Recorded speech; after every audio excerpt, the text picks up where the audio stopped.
आषाढ़ मास की कृष्ण पक्ष की एकादशी को योगिनी एकादशी कहा जाता है। एक बार युधिष्ठिर ने भगवान श्री कृष्ण से कहा, हे मधुसूदन, आषाढ़ मास के कृष्ण पक्ष में कौन सी एकादशी आती है और उसका महत्व क्या है। तब भगवान श्री कृष्ण ने उन्हें बताया एक कथा। प्राचीन समय की बात है, अलकापुरी नामक नगरी स्वर्गीय सुंदर थी, जहाँ कुबेर नामक एक धनवान राजा राज्य करता था। वह भगवान शिव का भक्त था और प्रतिदिन भगवान शिव की पूजा करता था, और उनकी इस पूजा में उनकी सहायता हेम नामक एक माली कुबेर के लिए फूलों का प्रबंध करता था। हेम माली प्रतिदिन मानस सरोवर से सुंदर सुगंधित पुष्प लाता था। हेम माली की पत्नी विशालाक्षी बहुत सुंदर और मनोहर थी। एक बार जब हेम माली ने अपनी पत्नी के साथ समय बिताने के कारण कुबेर के लिए समय पर फूल नहीं लाए, तो कुबेर को बहुत क्रोध आया। कुबेर ने अपने सैनिकों को हेम माली के बारे में पता करने भेजा।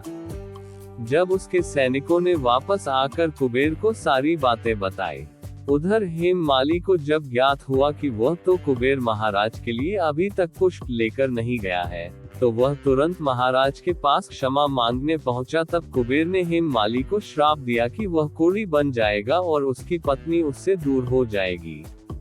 उसी समय हेम माली को कोढ़ी रोग हो गया और वह अलकापुरी से गिरकर मृत्युलोक में आ पहुंचा। हेम माली श्रापित होकर वन में भटकने लगा। दिन में उसे सुख नहीं मिलता और रात्रि को नींद नहीं आती। इस प्रकार उसने अनेक वर्ष व्यतीत कर लिए। पिछले जन्म में हेम माली ने भगवान शिव की आराधना करने में कुबेर की सहायता की थी, और उसी के परिणाम स्वरूप उसे उसके पूर्व जन्म का ज्ञात था। एक दिन वह भटकते भटकते उसकी मुलाकात महर्षि मार्कंडेय से हुई। हेम माली ने अपनी दयनीय स्थिति का वर्णन किया और सहायता की प्रार्थना की। महर्षि मार्कंडेय ने उसे योगिनी एकादशी का व्रत करने की सलाह दी। हेम माली ने महर्षि के आदेशानुसार विधि पूर्वक योगिनी एकादशी का व्रत किया। व्रत के प्रभाव से उसकी सारी बीमारियां समाप्त हो गईं और वह स्वस्थ हो गया। उसकी पत्नी भी उसे वापस मिल गई।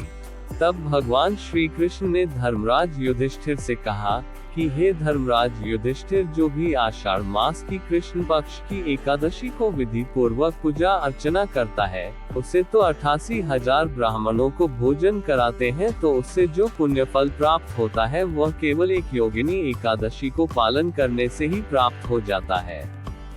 इसके पालन से व्यक्ति सभी पापों से मुक्त हो जाता है। इस प्रकार योगिनी एकादशी का व्रत करने से पापों का नाश होता है और जीवन में सुख शांति की प्राप्ति होती है। आगे आप कौन सी कहानी सुनना चाहते हो, हमें कमेंट करके जरूर बताएं। अगर आपको वीडियो अच्छी लगी हो तो लाइक, शेयर और सब्सक्राइब जरूर करें। धन्यवाद।